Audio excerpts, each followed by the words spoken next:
Hello friend, नमस्कार। मैं दिनेश शर्मा आज आपको राहु महादशा और अंतर्दशा फल में किसी जातक की राहु की महादशा चले और राहु में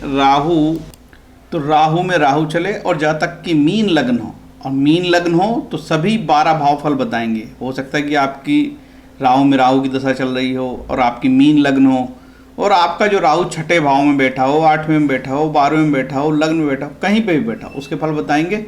वीडियो आपको थोड़ा धैर्य से सुनना पड़ेगा क्योंकि वीडियो थोड़ा लंबा बनता है, क्योंकि सैद्धांतिक विश्लेषण किया जाता है।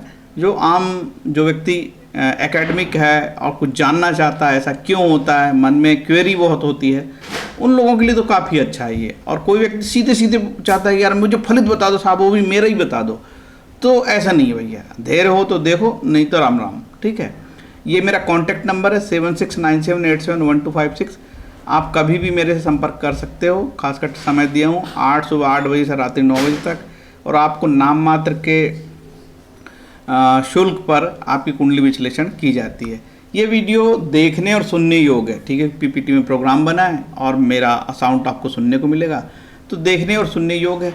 इसके पहले मैंने लग्न से 12 भाव तक राहु के फल बताए हैं और जो शास्त्रीय ग्रंथों में जो फलित दिए हैं कि लग्न में राहु कैसा फल देगा, या 12वां राहु कैसा फल देगा, या 8वां राहु कैसा फल देगा, तो मैं नीचे इस वीडियो की प्लेलिस्ट में ये लिंक डाल दूंगा, ये लिंक शेयर कर दूंगा, तो आप देख सकते हो कि यदि आपका 8वां राहु है, शास्त्रों ने क्या लिखा है।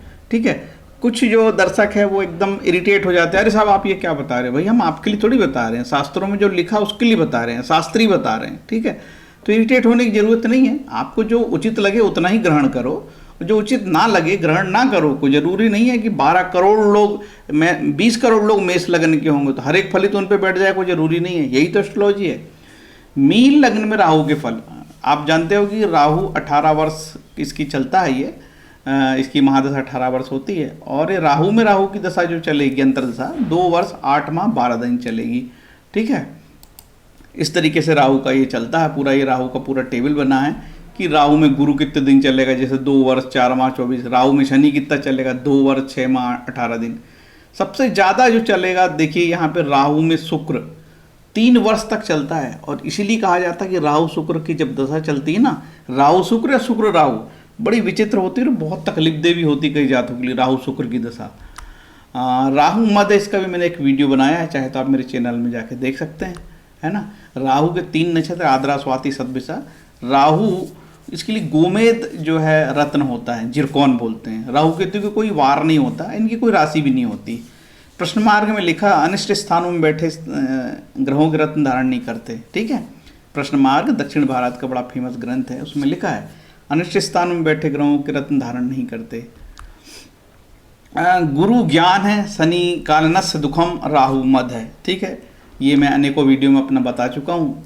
क्योंकि जो व्यक्ति मेरा वीडियो पहली बार देख रहा है उसको तो पूरा देखना चाहिए, जो व्यक्ति नहीं देख रहा है तो उसको ऐसा लगेगा शुरू के जो 10 मिनट है मेरे वो रिपीटिशन है। तो आप रिपीटिशन ना देखो, आप वीडियो को 10 मिनट आगे से बढ़ा के देख लो, मुझे कोई दिक्कत नहीं है। लेकिन वीडियो तो कंप्लीट ऐसा ही होगा, पूरी बात बता के ही उसको कंप्लीट किया जाएगा। ठीक है, राहु के बारे में जो बताया है होरा शास्त्र में, धूम के समान है, नीला शरीर वाला, कानन वन में विचरण करने वाला, भयंकरवाद प्रकृति वाला, बुद्धिमान राहु है तथा राहु केतु के सदृश ही केतु का भी स्वरूप है। जैसा राहु है वैसा केतु है।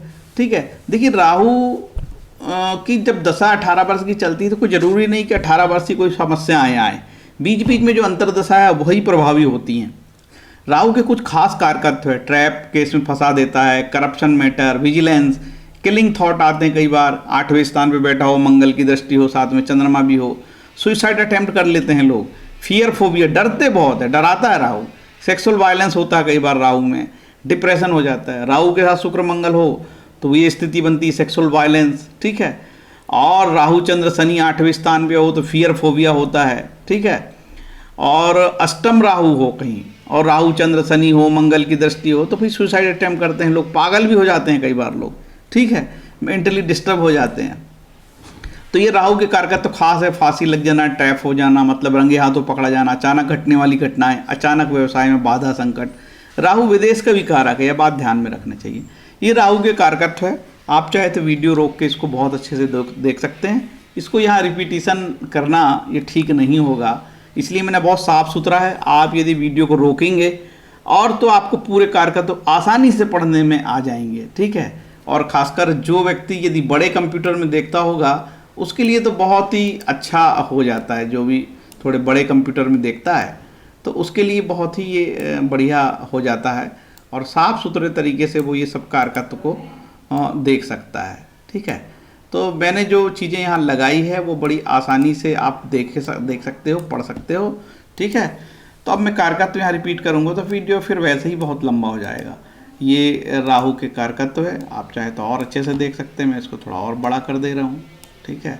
बड़े आसानी से आप देख सकोगे, इसीलिए मैंने इसको इस तरीके से आपके लिए सुविधा तरीके से बना दिया है।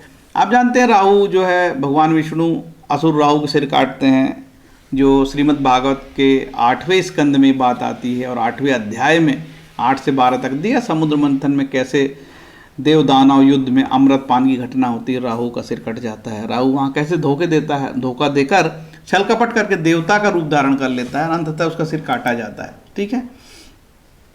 राहु ये अदृश्य छाया ग्रह है, इनके रूप रंग अज्ञात है। ये दोनों सूर्य चंद्र के नोड्स हैं, राहु चंद्र का नोड है तथा केतु सूर्य का नोड है। ये दोनों ग्रहों की अपेक्षा बलवान है। राहु केतु राशिपति, राहु केतु जहाँ भी बैठते हैं उनके राशिपति बाधक बन जाते हैं, ठीक है। उनके जो राशिपति मतलब जिस राशि में बैठते हैं उसका ग्रह बाधक बन जाता है। राहु केतु के साथ रहने वाले ग्रह निर्बल बन जाते हैं, ये सदा वक्र गति से चलते हैं, कुछ राहु के सिद्धांत है। राहु केतु के साथ रहने वाले ग्रह निर्बल बन जाते हैं, इसीलिए तो जहाँ राहु रहा तो उसकी नेगेटिव बात चलते रहती है। उक्त वीडियो में मेरे द्वारा राहु की दृष्टि मान्य नहीं की गई, क्योंकि ऋषि पार्सन ने राहु की दृष्टि नहीं बताया है, लेकिन अनेकों एस्ट्रोलॉजर बताते हैं कि राहु की भी वैसी ही दृष्टि होती है जैसे गुरु की दृष्टि होती है, 5वीं 7वीं 9वीं, ठीक है। आप लेना चाहो ले लो। राहु को कोई राशि नहीं मिली, राहु की कोई दृष्टि नहीं है, जिस राशि में होगा उसके फल प्राप्त करेगा, जिस नक्षत्र में होगा उसके फल देगा। देखिए जनरली मैं नक्षत्र की बात कम करता हूँ और दक्षिण भारत में हर चीज़ नक्षत्र से ही चलती है, ठीक है। नक्षत्र से ही चलती है, जिस भाव में है उसके फल देगा, जिस ग्रह से दृष्ट है उसके फल देगा, साथ में बैठे ग्रह का फल देगा। ये सारी चीज़ें यहाँ पे है, ठीक है। अब आगे चलते हैं। राहु, अभी तक तो हमने आपका राहु का बहुत पॉजिटिव नेगेटिव ही बताया, अब आप कुछ राहु का नेगेटिव पॉजिटिव भी सुनना चाहोगे। देखो राहु केतु के बारे में ऋषि पाराशर महाराज ने कहा है कि योग कारक भी होते हैं। राहु और केतु ये दोनों जिस भावेश के साथ रहते हैं अथवा जिस जिस भाव में रहते हैं उसी भावे से भाव के अनुसार फल प्रदान करने में सक्षम होते हैं। राहु तथा केतु केंद्र त्रिकोण में स्थित हो और केंद्र त्रिकोणपति युत या दृष्ट हो तो वो भी योग कारक होते हैं, ऐसा है भैया। केंद्र में हो, त्रिकोण में हो, नवमेश के साथ हो, दसमेश के साथ हो तो ये पॉजिटिव हो जाते हैं, पंचमेश के साथ हो तो ये पॉजिटिव हो जाते हैं और अच्छा फल देने लगते हैं। लेकिन व्यवहार में राहु के जब फलित करने जाते हैं तो बहुत तकलीफदेह हो जाता है। देखिए लघुपारसरी सिद्धांत मेजर खोत की किताब से हमने ये लगाया है एक स्कैन करके। आप जानोगे कि एस्ट्रोलॉजर ही सहमत नहीं है कि राहु कहाँ उच्च का होता है और कहाँ नीच का होता है, ठीक है। कोई कहता है कि राहु साहब वृषभ में उच्च का होता, कोई कहता है साहब राहु मिथुन में उच्च का होता है, ठीक है। तो ये राहु का तो ठिकाना ही नहीं है, एस्ट्रोलॉजर में मतभेद है कि राहु वृषभ में उच्च का होगा कि मिथुन में उच्च का होगा। इसीलिए राहु के बारे में बहुत ज़्यादा फलित नहीं किया जाता क्योंकि ये रहस्यमयी ग्रह है। महाराज ऋषि पाराशर ने बोला है कि राहु 3, 6, 10, 11 भावों पर शुभ फल देता है। ऋषि पाराशर महाराज कहते हैं कि तीसरे, छठे, 10वें, 11वें भाव में राहु शुभ फल देगा और 8वें, 12वें में या मारक भाव दूसरे 7वें में खराब फल देगा। ये अच्छा नहीं होता 8वें, 12वें में मारक और 2 7 में, ठीक है। लेकिन व्यवहार में ये देखा है कि 10वां राहु भी या 11वां राहु भी तकलीफ लोगों को देते हमने देखा है। तीसरा हो, छठा हो, सब में तकलीफ हमने लोगों को पाते देखा है। इसलिए मैं कोई दावेदारी नहीं कह सकता कि 10वां राहु आपका या 11वां राहु या तीसरा छठा बहुत अच्छे फल दे। मैं दावेदारी बिल्कुल नहीं करता क्योंकि अनुभव में मैंने ठीक नहीं पाया है। महाराज पराशर मुनि के अनुसार बताया महाराज ने कि कर्क, वृश्चिक, कन्या, धनु राशि में तथा लग्न से 3, 6, 10, 11 में योग कारक ग्रह के साथ वो अच्छे फल देता है, ठीक है। यदि लग्न से 8वें, 12वें में हो या दूसरे 7 में हो तो खराब फल देता है। राहु आराधना जप आदि करने से शांति होती है। राहु की शांति के उपाय भी हैं। दुर्गा सप्तशती का पाठ राहु के लिए तो करना ही चाहिए बिल्कुल, ठीक है। और राहु का जप करना चाहिए। देखिए आपकी कुंडली में राहु में चल रहा है और लग्न में बैठा हो, कहीं बैठा हो, तो भाई कोई भी ग्रह सबसे पहले अपने स्वतंत्र कारकत्व के फल ज़्यादा देंगे। फल कथन में ग्रह का स्वतंत्र कारकत्व का हमेशा ध्यान रखना होगा। जैसे वह शुभ या अशुभ हो उसी अनुरूप वह फल जानना चाहिए। हम ये सब जानते हैं कि राहु मुख्य रूप से अशुभ ग्रह है, रहस्यमयी ग्रह है, पापी ग्रह है, छलिया ग्रह है, छल कपट करता है, रहस्य करता है। तो ये मुख्य माना जाएगा कि यही चीज़ खास है कि राहु में बहुत अच्छे जो फल आने चाहिए वो नहीं आते हैं। अब यहाँ से हमारा मुख्य वीडियो चालू होता है। देखिए कि लग्न का राहु है ना, आपकी मीन लग्न से आप राहु की महादशा चल रही है आपकी, है ना, कि राहु की महादशा में राहु की अंतर्दशा चल रही है और आपका मीन लग्न है। मीन लग्न वालों के लिए है ये वीडियो भैया। और राहु लग्न में बैठा तो आप बोलोगे यार साहब मेरे को क्या फल देगा।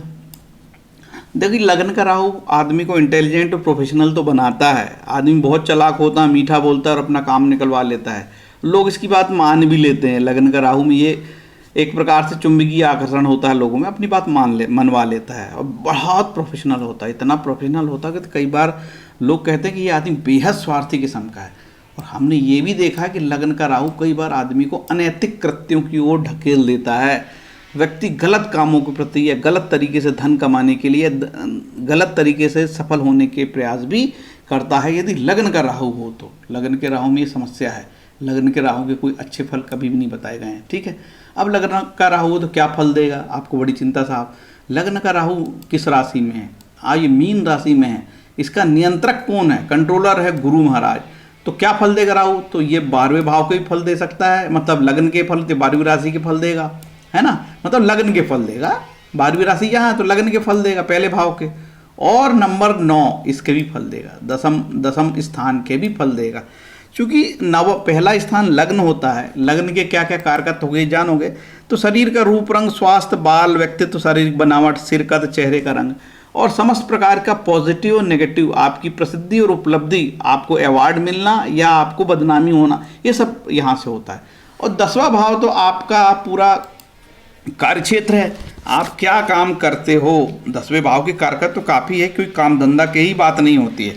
10वें भाव में बहुत सारे इसके कारकत्व जुड़े हैं, जैसे कि वाणिज्य, व्यापार, यश, आपको यश और प्रतिष्ठा, कार्यसिद्धि, सफलता, आजीविका, कर्म, कार्याभिरुचि, आकाश, अधिकार, राजा, प्रधानमंत्री, ऐसे बहुत सारे कर्तव्य है 10वें भाव के कारकत्व है, ठीक है। तो इसके अनुरूप फल देगा। अब ये भी देखा जाएगा कि यार ये गुरु कहीं खराब तो नहीं है। यदि ये गुरु कहीं नीच के हो गए तो निश्चित रूप से ये राहु बहुत खराब फल देगा, क्योंकि राहु का मालिक कौन है? राहु का मालिक है गुरु, मीन राशि का जो स्वामी गुरु। ये गुरु यदि कहीं नीच का होगा तो बहुत खराब फल आएंगे। और यदि गुरु कहीं उच्च के होगा तो निश्चित रूप से अच्छे फल के चांसेस है, ठीक है। और यदि गुरु ये कहीं 6ठे, 8वें और 12वें भाव में जाएगा तो अच्छे फल नहीं देगा। बाकी में ये जो केंद्र स्थान, इसको शुभ माना जाता है। लग्न भी केंद्र स्थान है, ये भी केंद्र स्थान है, ये भी ये केंद्र स्थान। और आप बोलोगे कि ये यहाँ पे यदि त्रिकोण में है तो ये शुभ, और ये पंचम त्रिकोण में शुभ, ठीक है। बाकी ये जो तीसरा स्थान और ये 11वां स्थान जो कि यहाँ तो नीच के ही हो जाएंगे, तो ये स्थान कोई शुभ स्थान नहीं कहलाते हैं, 11 बार तीसरे। और ये दूसरा जो स्थान है ये सब मान लो इसको, या कोई ये भी कोई मारक स्थान है, कोई बहुत अच्छा स्थान ये भी नहीं कहलाता है, ठीक है। इस तरीके के रिजल्ट आएंगे। अब हम देखेंगे कि राहु 2 स्थान के फल दे दिया यहाँ पे, तो राहु मेन इसी का मालिक था। तब हम बढ़ते हैं कि राहु जो है दूसरे स्थान में क्या फल देगा। देखिए दूसरा स्थान पे राहु किससे नियंत्रित होगा? दूसरे स्थान पे राहु मंगल से नियंत्रित होगा। तो मंगल को देखा जाएगा। मंगल 2 स्थान का मालिक है, एक तो ये धन स्थान का और ये 9वें स्थान का। ये 9वां स्थान काफ़ी शुभ स्थान है और ये मारक स्थान है, ठीक है। तो राहु आपको दूसरे और 8वें के फल देगा। अब ये भी देखा जाएगा कि राहु कहाँ बैठा है। यदि राहु यदि नीच का हो गया तो निश्चित रूप से खराब फल देगा यार, और राहु यदि उच्च का हो गया तो निश्चित रूप से अच्छ का फल देगा। और यदि राहु बोल रहा हूँ, मंगल यदि उच्च का हो गया तो अच्छे फल देगा, और यदि मंगल या नीच का हो गया तो खराब फल देगा राहु। और यदि ये 6ठे, 8वें और 12वें भाव में है तो मान के चलो बहुत अच्छा रिजल्ट नहीं आएगा। और यदि केंद्र भाव में रहता है ये मंगल, तब तो पॉजिटिव मान लेना आप, ठीक है। और ये तीसरा भाव, और ये तीसरा भाव भी समभाव है, बहुत अच्छा भाव नहीं माना जाता तीसरा भाव भी। और दूसरा स्थान यही स्वयं मंगल हो तो भाई मंगल अपनी राशि का यहाँ पे है, ठीक है। तो ये कोई बुरा नहीं है, कोई भी ग्रह अपनी राशि के कभी भी बुरे नहीं होते। जैसे यहाँ पे मंगल हो तो अपनी राशि का मंगल हो, बुरा थोड़ी कहलाएगा, अच्छा भैया ये मंगल, ठीक। अब चलते हैं कि क्या फल देगा साहब, आप ये बता दो। अब देखो क्या है, फलित करना आसान नहीं है। क्यों?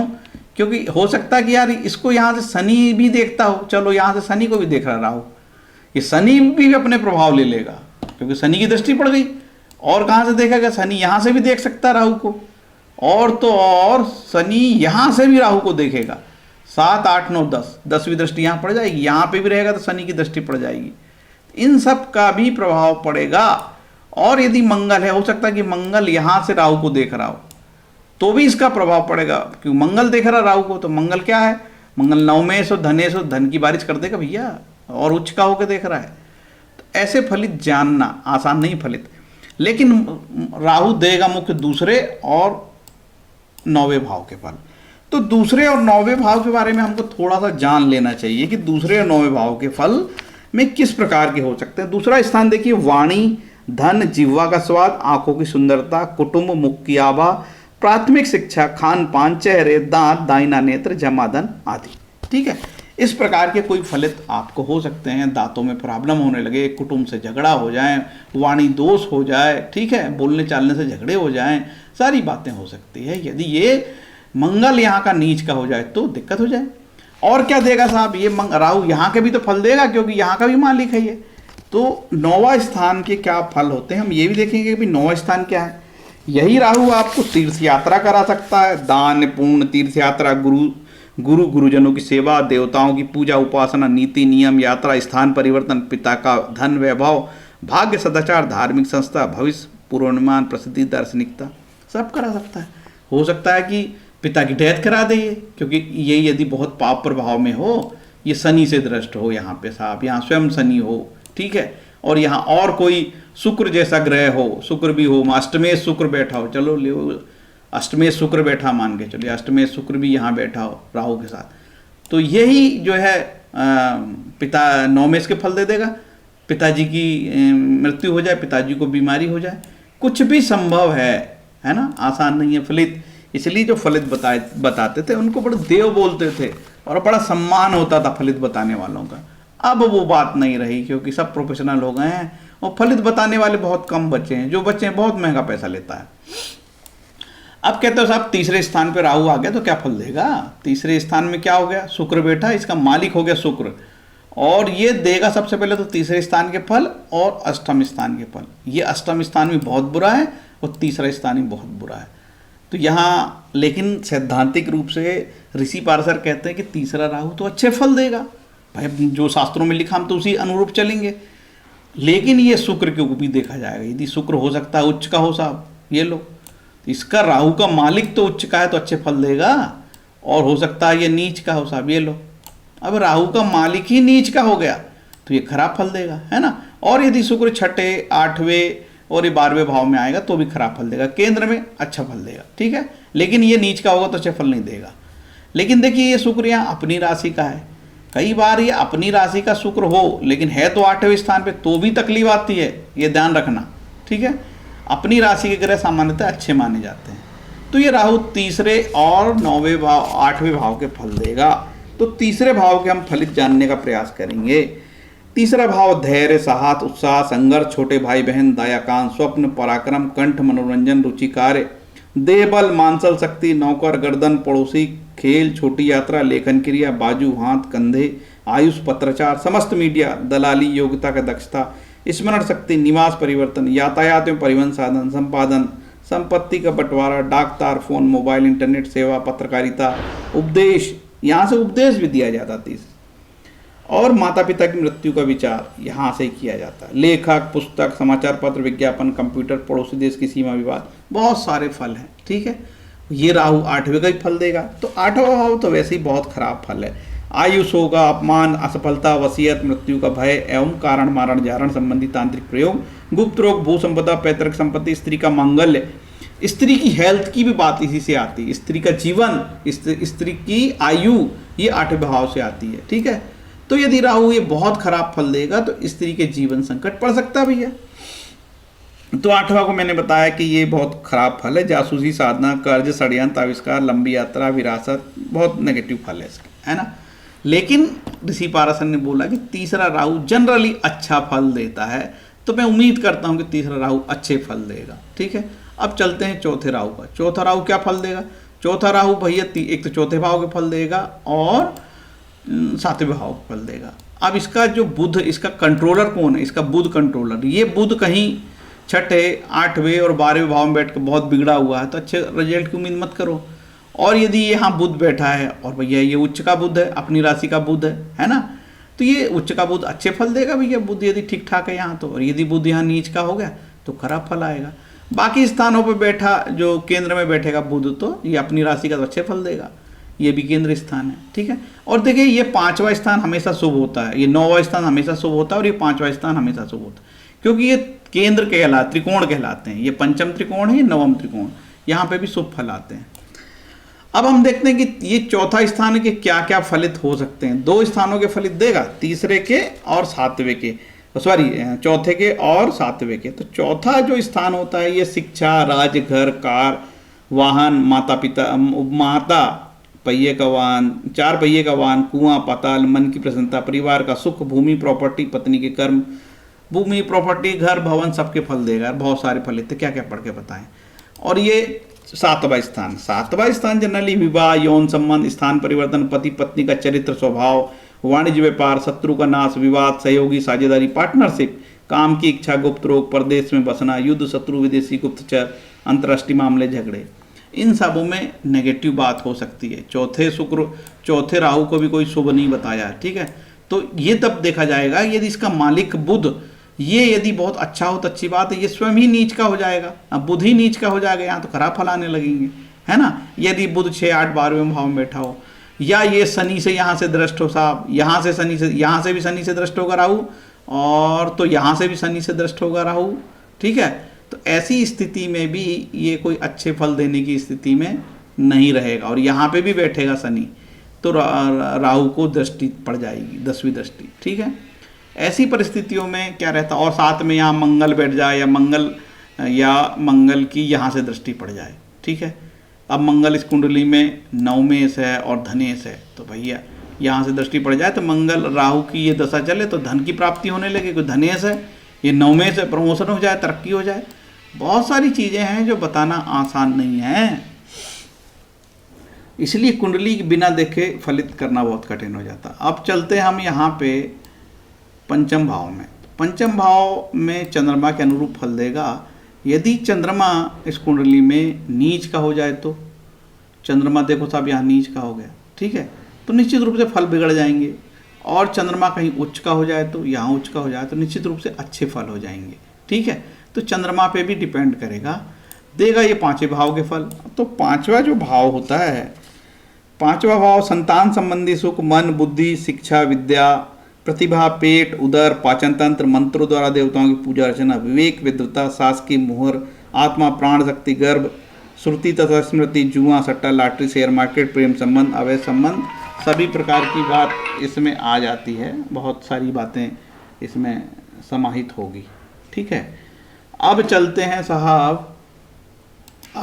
साहब हम सीधे राहु यदि छठे भाव में हो तो ऋषि पाराशर ने बोला कि छठा राहु अच्छे फल देगा, और छठवां राहु यहाँ पे केवल छठे भाव के ही फल देगा।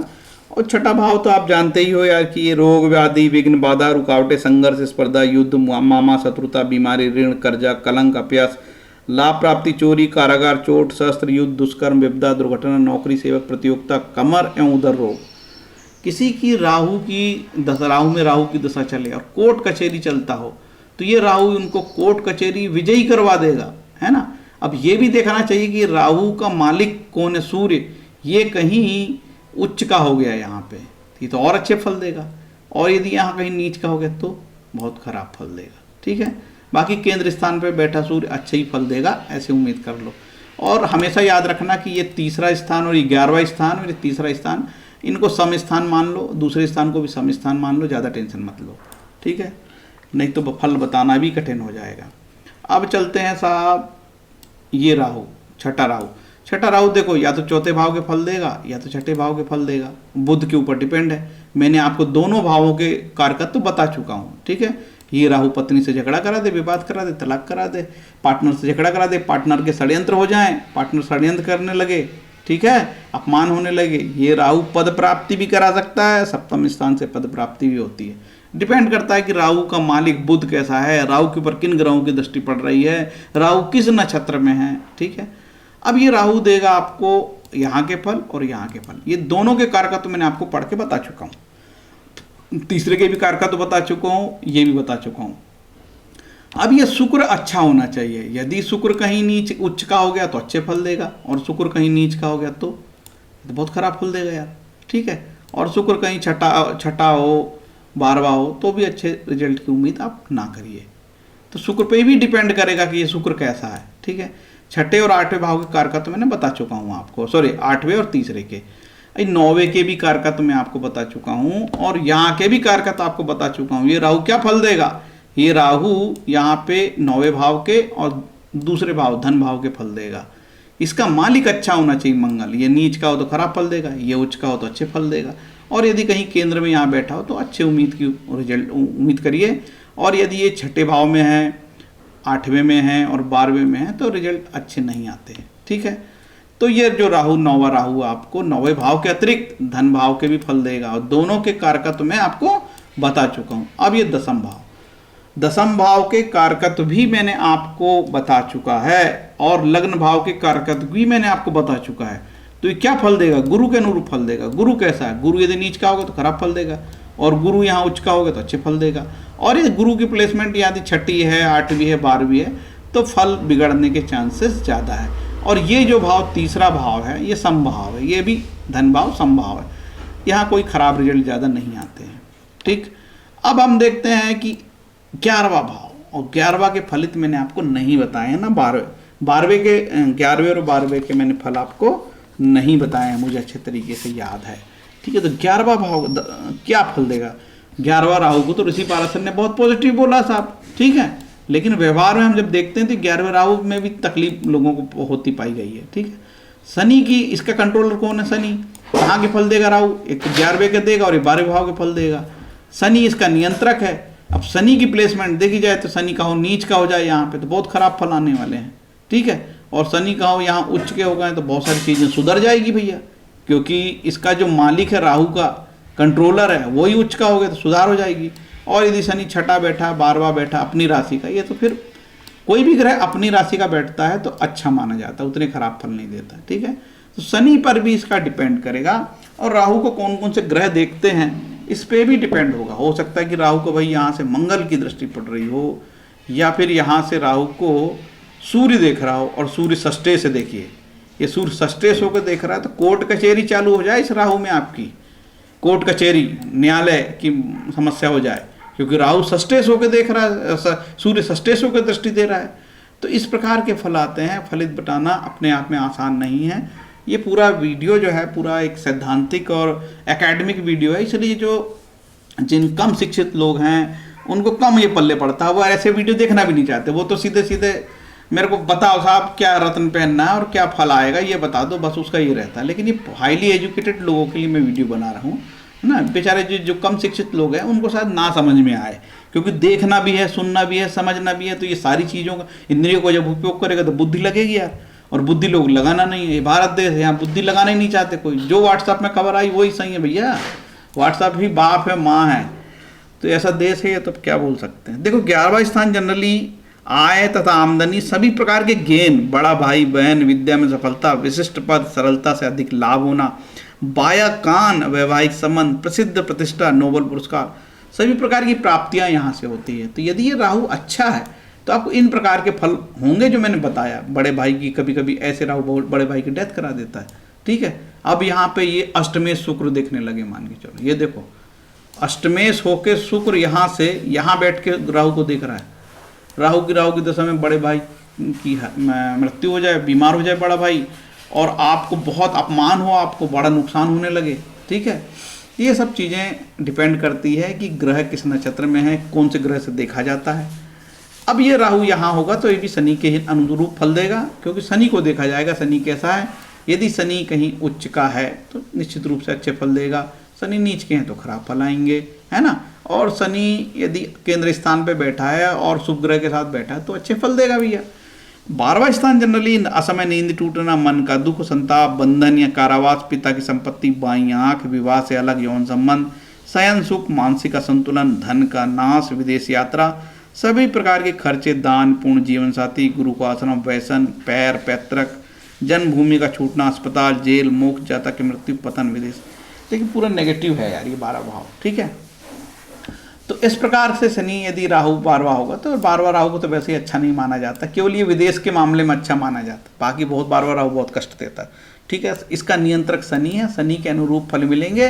ये 12वां राहु यहाँ बैठ के 10वें और 11वें दोनों भाव के फल देगा, ठीक है। और जिससे दृष्ट है उसके भी फल देगा, मान के चलो यहाँ से बुध से दृष्ट है। बुध क्या है इस कुंडली में, ये देखो, पत्नी, सप्तमेश, चतुर्थेश, माँ, इस राहु की दशा में माँ की डेथ हो गई। ये बुध सब चतुर्थेश होके यहाँ से माँ बीमार हुई और यहाँ से दृष्टि दे रहे हैं भैया, और देखो राहु राहु में मेरी माता जी खत्म हो गई। क्यों?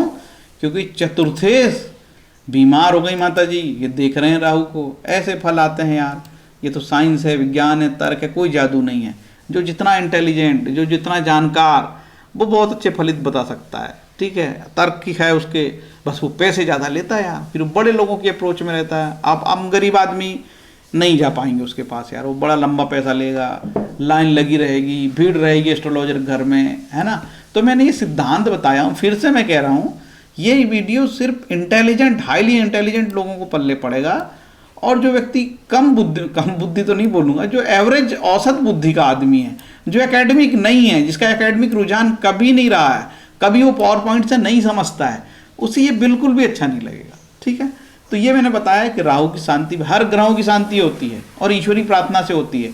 कोई ज़रूरी नहीं कि आप गोमेज जैसा रत्नी पहनो महंगा और तमाशे करो, और आपको तमाशे करने की आदत है तो आप स्वतंत्र हो यार। क्योंकि लोगों का जब समय खराब होता है तो 1 लाख एस्ट्रोलॉजर के पास जाएगा और अपनी बात पूछेगा, और कोशिश ये करता है वो कि उसको मन की बात बता दी जाए कि हाँ साहब मेरा तो कुछ नहीं होगा, बेचारा डरा रहता है वो। देखो राहु का मेन काम है कारकत्व, फियर, डराना, डर पैदा करता है राहु। तो राहु का ग्रह बहुत अच्छा ग्रह नहीं है, तकलीफ ही देता है हमेशा, मैंने पाया है। 10% मामले में राहु को मैंने अच्छे फल देते देखा है, बाकी राहु बहुत तकलीफ देता है यार, है ना। तो ये रहा भाई मेरा वीडियो, काफ़ी लंबा हो गया, एकेडमिक वीडियो है, लोगों को जानकारी के लिए वीडियो है। जो व्यक्ति देखेगा, जानेगा, समझेगा, वो जानेगा कि यार इसमें बहुत सारे काम की बात बताई गई है। राहु के लिए दुर्गा सप्तशती का पाठ करें, शांति मिलेगी, और राहु का जप करें। इसके अलावा जो भी व्यक्ति जिस प्रकार की भी पूजा करता है, विष्णु सहस्त्रनाम, शिव सहस्त्रनाम, महामृत्युंजय मंत्र, भागवत पाठ, हनुमान चालीसा, सुंदरकांड, गीता पाठ, रामायण गीता, जो भी राम रक्षा स्रोत, दुनिया प्रकार के हनुमान चालीसा और शनि के चालीसा, जो भी ईश्वरी पूजा विधान करता है उसके ग्रह शांति होती है, इसमें कोई डर नहीं है, ठीक है। ये तो मार्केट का एस्ट्रोलॉजर है, आपको डरा के पैसा लेना चाहता है, वो भयंकर नियम में। और तो दिल्ली के हो, दिल्ली के आसपास हो आप, तो वहाँ तो भयंकर टोटके चलते हैं और गंदे गंदे टोटके बताएगा, और ये बोलेगा ये टोटके किसी को नहीं बताना। वो खास बात, एक खास टर्म लगाएगा, खास कंडीशन लगाएगा आपके ऊपर कि ये टोटके किसी को नहीं बताना। क्यों? कि बताएगा तो बदनामी होगी, टोटके बहुत गंदे होते हैं। टोटके से बचो, आध्यात्मिक बनो और शुद्ध मन से ईश्वर की प्रार्थना करो, ईश्वर आपको जो लेना है लो, ठीक है। और देखो तो कैसे ग्रहों की शांति होती है। जब ग्रह समय खराब होता है तो थोड़ा सा चुप रहना चाहिए, चुप रह के समय को आगे बढ़ाना चाहिए, है ना।